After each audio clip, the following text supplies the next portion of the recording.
Personal story segment tonight. A new study out of George Washington University says that liberal people using the internet are less tolerant than conservative net users are. Also, 71% of Americans younger than 25 believe what they see on the net is as or more trustworthy than what they get from the mainstream media. Joining us now from Washington, Kate Obershane, a Republican strategist, and Kirsten Powers, Democrat and Fox News analyst. So, Powers, I always knew that liberal people were more sensitive to criticism, more sensitive to disagreement. And according to this study, 22% of liberals have ended digital relationships, whatever they are, because somebody disagreed with them politically. For conservatives, the number is 15%. And you say?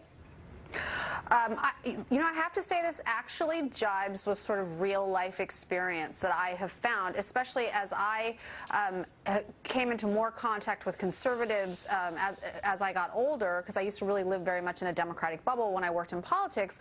I did find that they were much more open to sort of hearing other viewpoints, where I think liberals, because they are so used to controlling all the media, pretty much, academia, that for them, when they hear things that don't jibe with what they want to hear, it's very disconcerting and unsettling to them, and it doesn't surprise me that they're really less interested, whereas conservatives are kind of used to it. They've lived in a world where pretty much, the whole media has been sort of liberal. So they're used to the joust more than the yeah, I think that they just have a sort of expect it, where the liberal is sort of taken aback because they feel like, what are you talking about? Everybody knows that what I think is right, and nobody thinks differently. And you say, Ms. Obershane?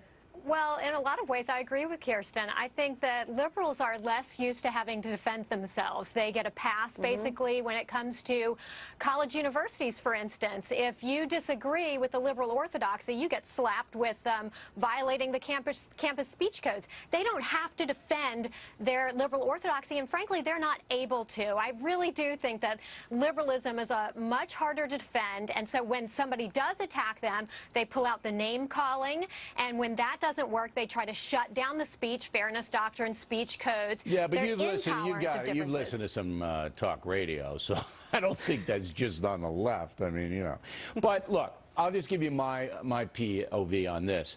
I won't shut anybody down. I don't have internet friends, all right? That frightens me. I'd like to see people, but I won't shut anybody down as far as a friend is concerned, unless they're irrational.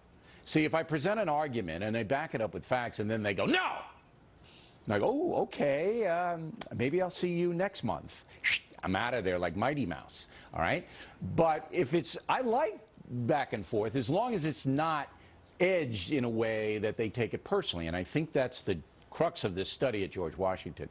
Liberals have a tendency to take things more personally. I don't think that's true. You don't think so?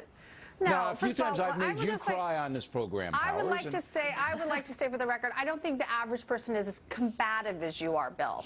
I think that you enjoy that kind of. Most people don't enjoy that as much as you do. Confrontation can be useful. I don't think that liberals have some, emotional issue. I just think that I think Kate is right. I mean, I found this to be true. It's why I think a lot of conservative columnists are more interesting than liberal columnists, is because conservatives are always arguing their case, whereas liberals are just assuming everyone agrees with them. Let me ask you this, Powers. San Francisco is a liberal city, correct? And liberals just go there because there's other liberals there.